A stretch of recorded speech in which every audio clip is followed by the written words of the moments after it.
recipient and lives her dream job every single day. And she's just cultivating relationship and joy with everybody she meets. She's a mom of 3 beautiful kids, a wife. I'm gonna say a beautiful husband until I say that. And it's just so incredible to watch this organization grow and grow and grow. And so we're so happy to have you here. We have you a little Piedmont, Georgia shirt. You can. Well, you'd be matching a red team. Be careful.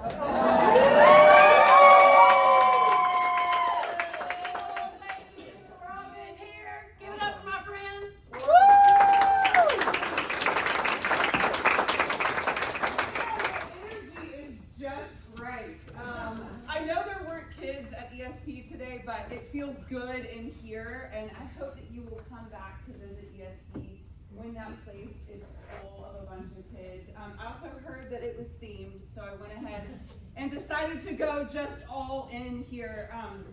I am a mom, and I borrowed this from my 14-year-old son.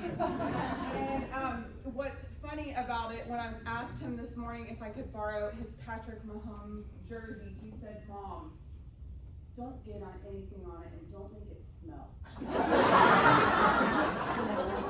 I was like, hold on just a second. I'm the one that cleans your room. So anyway, thank you for letting me be a part. You got to hear a little bit about ESP. Hopefully both Amy and Ashley, I know they did a great job giving a tour of where we were and then where we are and where we hope to be. Vision is a part of who we are at ESP, as is innovation, and I'm going to share a little bit more about that. But we exist to create transformative experiences, not just regular day-to-day experiences. You're not going to see just a typical daycare going on. It is transformative experiences for people with disabilities and their families. And what we've seen and what we know now that other communities are coming to us and saying, can we have an ESP in our community? What we know is it doesn't just change the families, doesn't just change the kid, but it changes the community for the better. It creates a community here in Athens, Georgia of belonging and acceptance. And that's what we hope to find in other cities as we grow. So something big is happening on Sunday. I know that's what the theme is all about. It is the Super Bowl. There is also something else happening. Yes, ma'am. For some of you, you may know, this is actually, so what I say today may or may not be a good thing because we have a giant, our Super Bowl, the Big Hearts Gala tomorrow at the Classic Center, where we're going to have over 1,500 people join us to support our mission. There in the Grand Hall, we're going to have a red carpet. It is one of 3 parts of the Big Hearts event. The first was a talent show that we held at Athens Church in January. The second was that we broadcasted that Big Hearts talent show.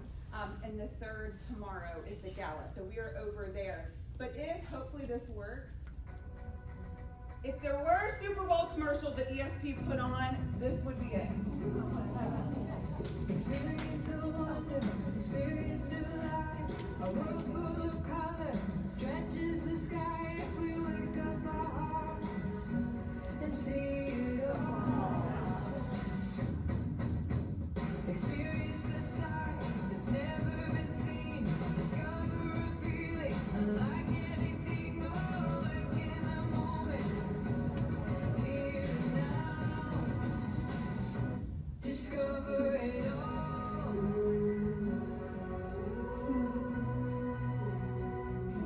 And see it all.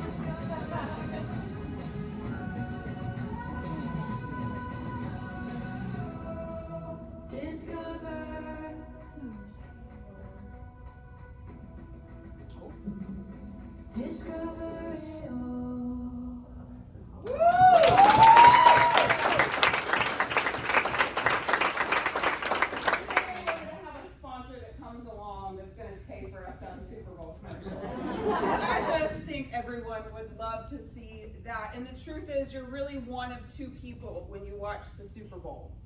You're either there to watch the game because you love the game, or you're there for the Super Bowl commercials, or to watch the halftime show. Which one are you? Raise your hand if you are there for the game.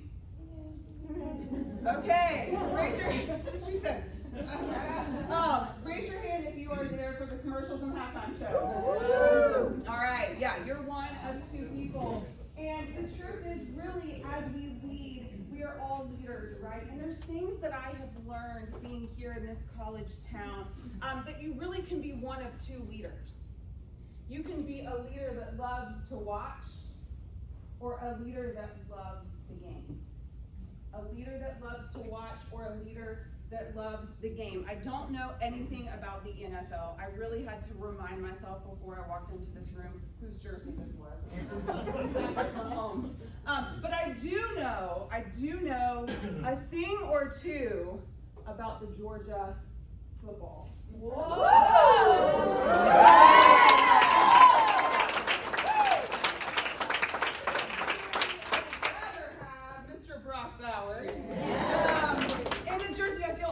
More comfortable representing.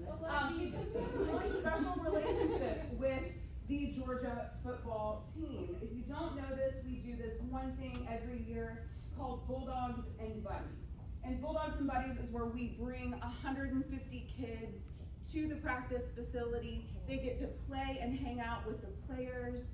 They get autographs. They get to watch them on the field. And it's just been really a joy to watch this transition. It started in the Richt era. It grew. Then when Kirby came, we were kind of nervous to see if the relationship would continue. And the truth is, most of our kids, whether it's accessibility, sound, medical issues, or cost, never get to go to a football game. And so this is like their football game. But what's been beautiful has been to watch the football team and the coaches look forward to this day. It's almost like a re-energizing moment for them, a moment of perspective, to shift their perspectives on what's truly important, right? It was really one of the guys, I should know his name, a big dude, was holding one of our participants, and she was getting his autograph, and he said, I want to get your autograph. And it was just a really cool moment that he valued and saw and understood the value that she brought to his life. And you know, as leaders, I've watched the football team. I've kind of studied Kirby, and I've been able to get to know him a little bit personally, and it's been fun to watch the team grow and change, and coaches come in and come out, and kind of watching it through the lens of Bulldogs and Buddies, and also our relationship with them. And something that I've noticed, that I've learned at ESP that might be helpful for you too, a lesson that I have picked up is, it's really interesting in football how they recruit and they place players based on their best abilities. Based on their best abilities. If a safety has the ability to be a safety, he's not going to be on defense playing as a linebacker. If a quarterback needs to be a quarterback to the best of his ability, a coach is going to place him for the betterment of the team as the leader, as a quarterback. And sometimes I think that this is something that we can learn as leaders. Raise your hand if you lead somebody. Somebody's underneath you. Okay, that's basically everybody. Or maybe it's just your family. It's really interesting how we don't bring this concept into our departments and into our businesses. What would you say your best abilities are? Oftentimes we don't even know. One of the phrases we have at ESP, and this is inspired by the people that we serve, is know yourself, lead yourself. Know your people, lead your people. Know yourself, lead yourself. Know your people, lead your people. What would you say your best abilities are? What would you say the people underneath you, what their best abilities are? Sometimes we can treat all of our people the same and have expectations the same department-wide. But what if we thought about it a little bit differently? like a winning national championship team, where we placed our people in the places to the best of their ability, where we gave them a field and gave them the opportunity to thrive in their best ability. Something that I have learned, and I call it ability-led leadership. Ability-led, ability-focused leadership. It's something that we do regularly. It's been inspired by the people that we serve. One of my favorite things that we do at ESP is a new family meeting. Okay, a new family meeting. So this happens, I don't know, 5 or 6 times a week. And now that we have Rome and Atlanta, those are happening more regularly. So what happens at a new family meeting is a family contacts us, and we sit down with them, we bring them to ESP, and we sit down with them, and we've already gotten some information with them about their participant, and typically they're looking for care, right? And so when they come, one of the things we like to communicate is this is like a family thing. Like, this is not just for their kid. This is so a dad with a son with cerebral palsy can connect with another dad of a son with cerebral palsy, and they can connect and support one another. It's about a sibling who may feel a little left out most of the time, or may not get the attention that they always need because they have a sibling with special needs. Those siblings can connect and find that connection in one another and begin volunteering together and then serve on summer staff one day. It's about serving the whole family. So we sit the family down, and our staff says, so tell me about your child. And it's really interesting because I would say 99.9% of the time, the parent will say, well, he has Down syndrome, or he has autism, and he often perseverates on trains, and he moves his hands like this, and he gets overstimulated, and he's really not good at this, and this really challenges him, and he's afraid of this. And so we sit there, and we listen, we nod our head, we take some really good notes to make sure that we can care for that participant, and then we say, what does your child love to do? What are they great at? Tell me about how they make friends. How are they good at communicating? How do we know when they're happy? What do they love to do?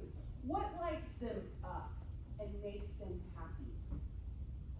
And it's fascinating because every single time, parents will quickly kind of look at us, often with tears in their eyes, because they've never been asked that question.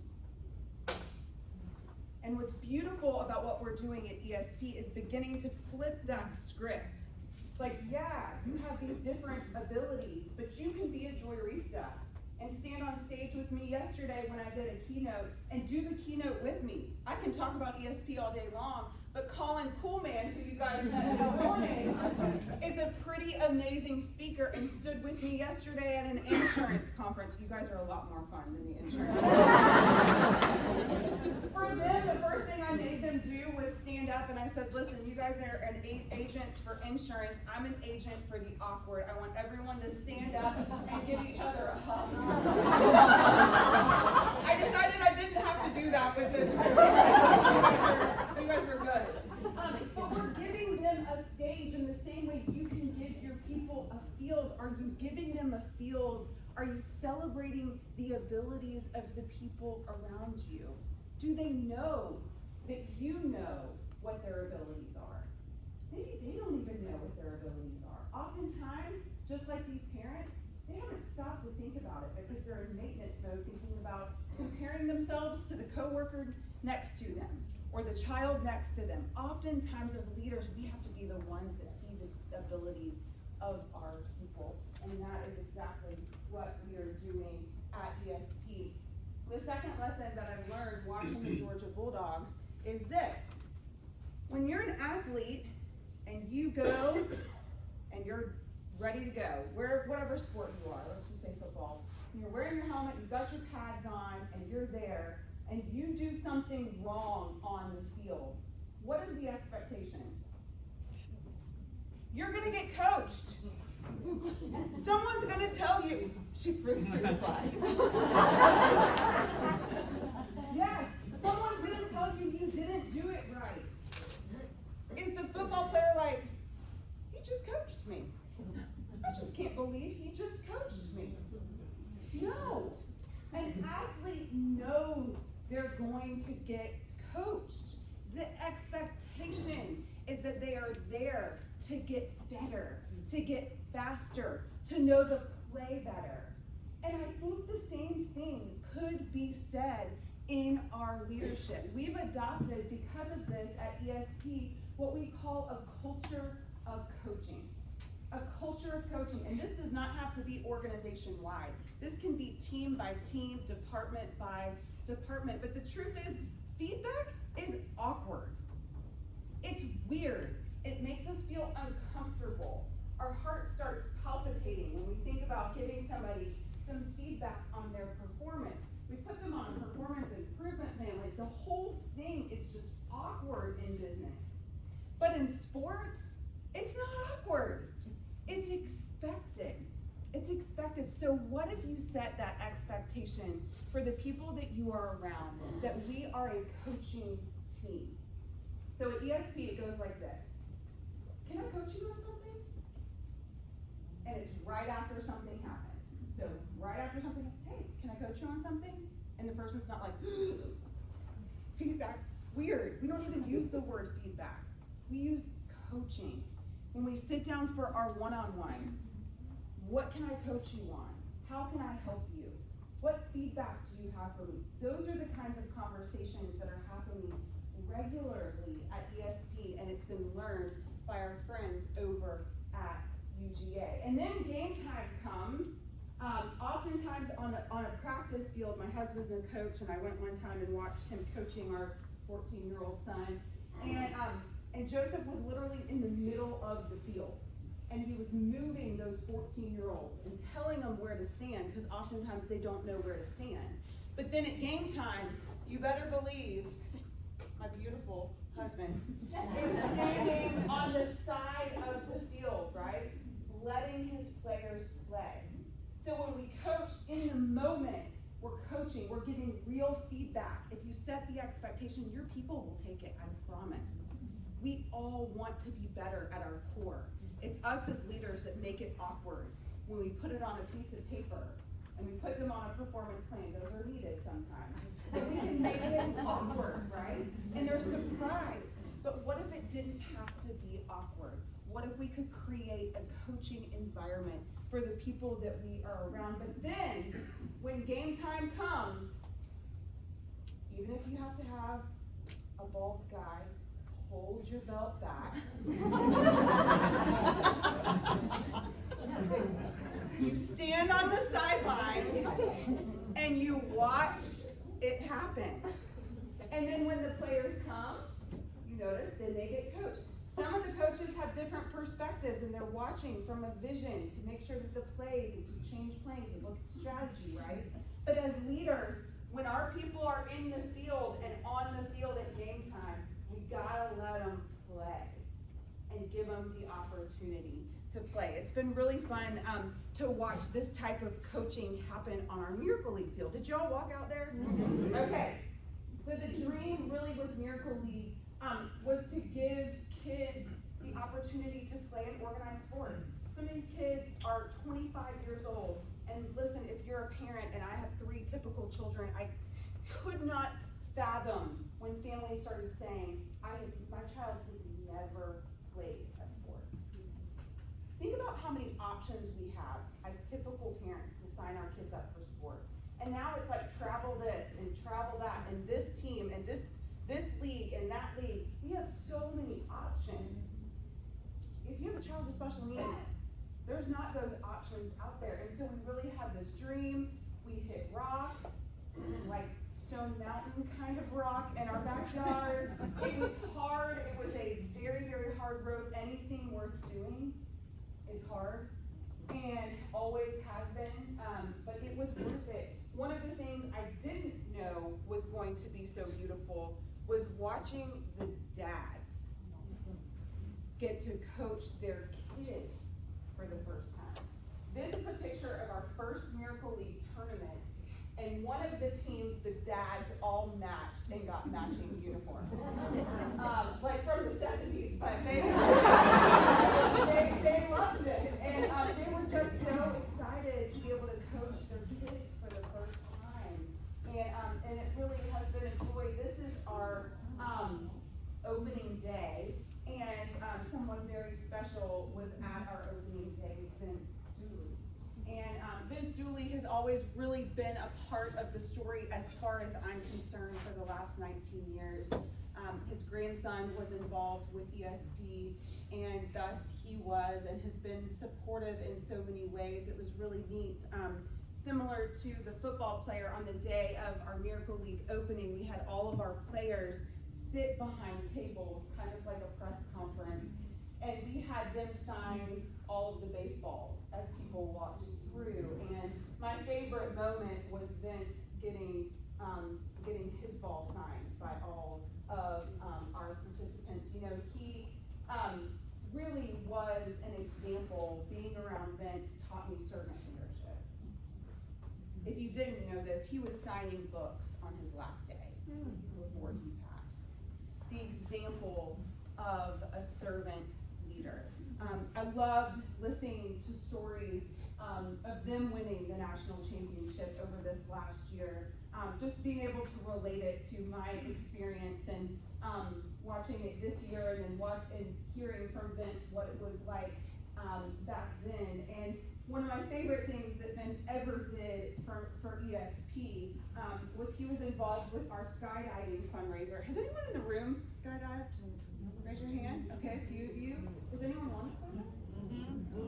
There's some takers. So in October we have an event. She's like thinking about it. We have an event called Big Jump, and again, the idea of it is courage. Our participants inspire us to be courageous to navigate this world every day. And so this is a way that we can do that and support our families. By the way, we never turn a family away because of their ability to pay. So families pay 25% of what it costs us. And then we do things like Big Hearts and our corporate partnerships and Big Jump to help cover the rest of that 75%. And so a few years ago, about 7 years ago, this is their grandson, Matthew Dooley, and he decided he wanted to jump.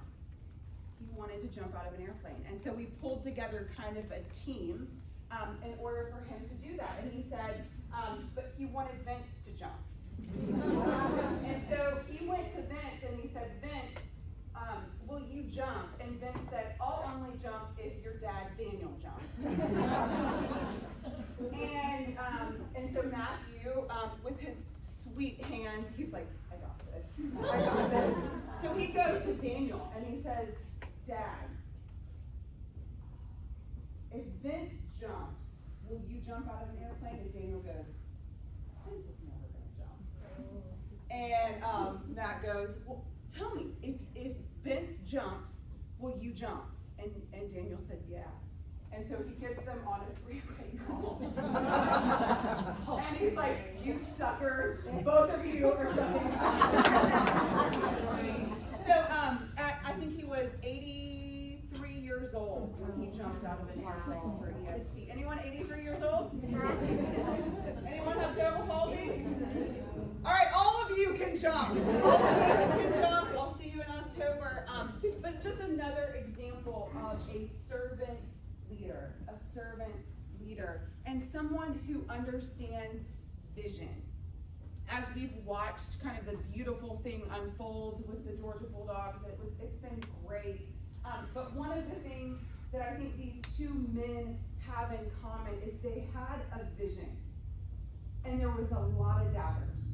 A lot of people that said, we're never going to win a national championship. Oh, sure, he's from Alabama, maybe we'll win a national championship. But there was a lot of doubters. There were people in the Bulldog Club that doubted his decisions, coaches that he hired that people didn't agree with, players that he recruited that people didn't agree with. But both Kirby and Vince were unrelenting in the vision that they saw.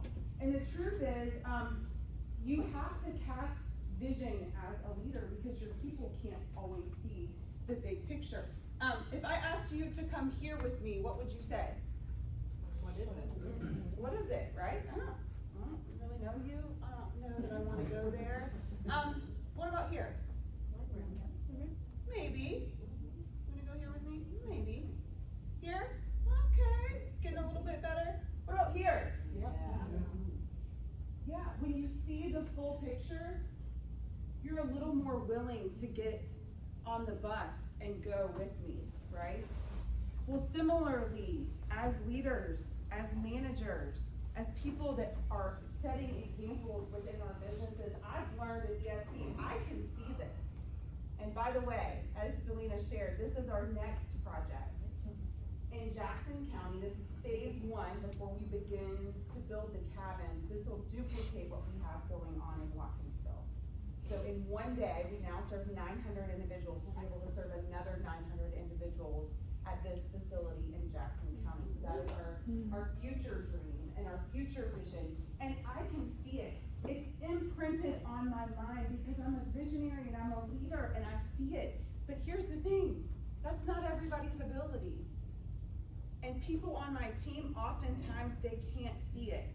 And so I have to remind them over and over and over again what the vision is, just like Kirby did, just like Vince did. We're not just headed to the SEC championship, we're headed to the national championship. And some of these decisions that I'm making, you may not completely understand it, but let me tell you why.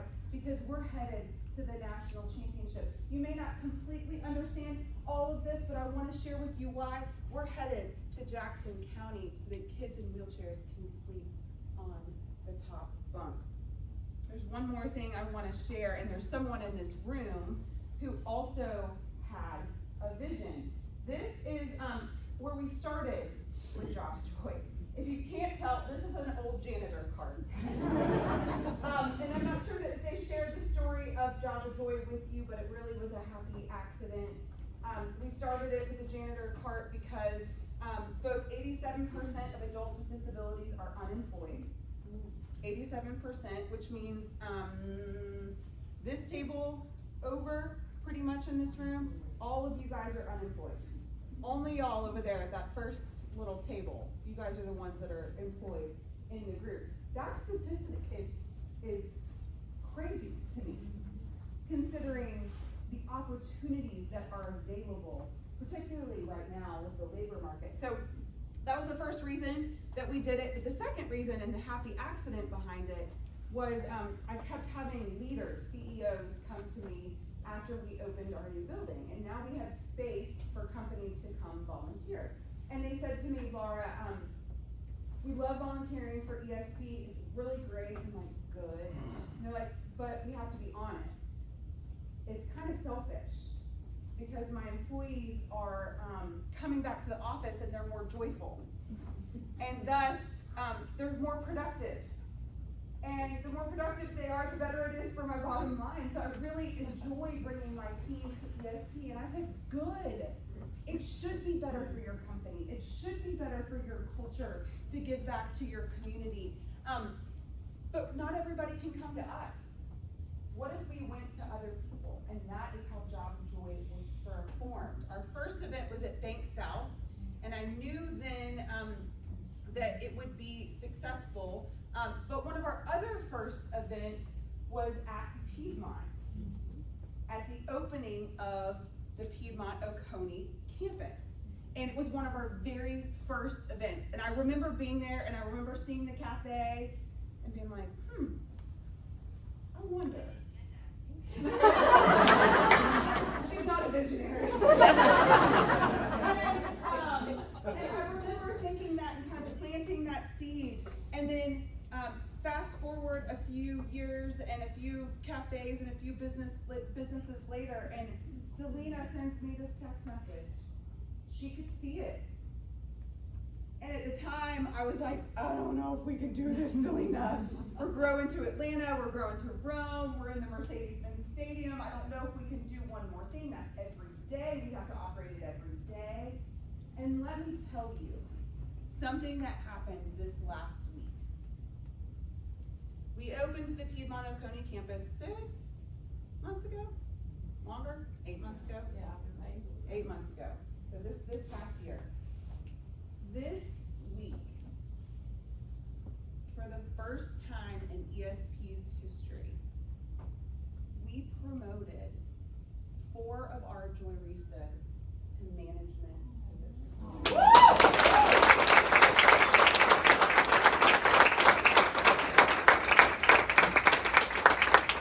Colin Pullman being one of them. You should know I'm not supposed to tell you until it comes out on the social media. So make sure that you tag and celebrate Colin on social media whenever that comes out. But for a little boy who was told when he was born that he was going to be deaf, blind, and wouldn't make it past his first birthday because he had a hole in his heart, to end up being a keynote speaker, being a Joyrista, helping start Java Joy in other cities, and now become a manager at the first ever training center at the Piedmont Oconee campus takes vision. It takes vision.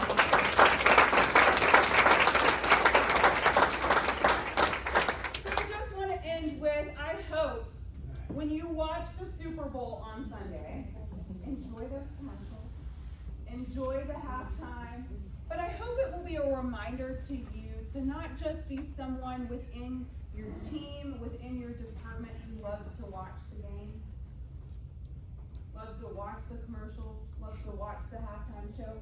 Get in the game. Learn to love the game that you're playing every day. Lean in as a coach.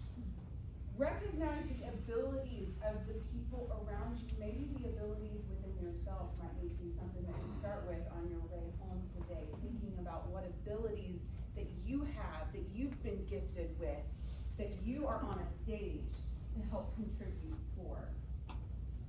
And last, to have vision. Maybe it's not building something, maybe it's not a new cafe, maybe it's not a national championship. It can just be a vision for a pathway of someone that you lead and how they can grow within Piedmont. How can they grow and advance? Your vision for someone else. Could be for your family, how your family could contribute to our community, how you could volunteer for the food bank. Love, Erin Barger is one of my best friends of all time, so being able to share this with her is really, really special. Have vision as you set out today. I hope that as you sit and enjoy the Super Bowl, that some of these things will come to mind. There's a QR code here if you want to engage with us. I'm going to be doing some behind the scenes stuff on social media over the next couple days for Big Hearts if you want to follow along. Join us next year. The talent show is the best thing to bring your children to. Talk about DE&I. Talk about experiencing people who are different and learning about people who are different from you. Join us. Join us on the playground. Come to one of our Miracle League games. February 25th is our next Miracle League game. Let the kids or grandkids get on that playground, watch and cheer on the Miracle League games. It's definitely worth it. We'd love to have you engage in ESP. And last but certainly not least, can we just honor Delina for the vision that she has?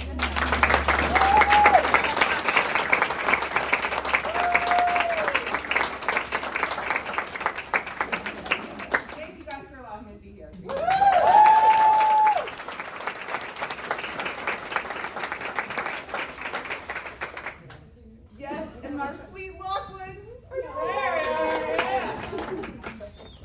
Yes. I do want to point out one thing. What do you think, For you. Boss? I want to point out, she came, when she got here, she was on the red team. She texted to the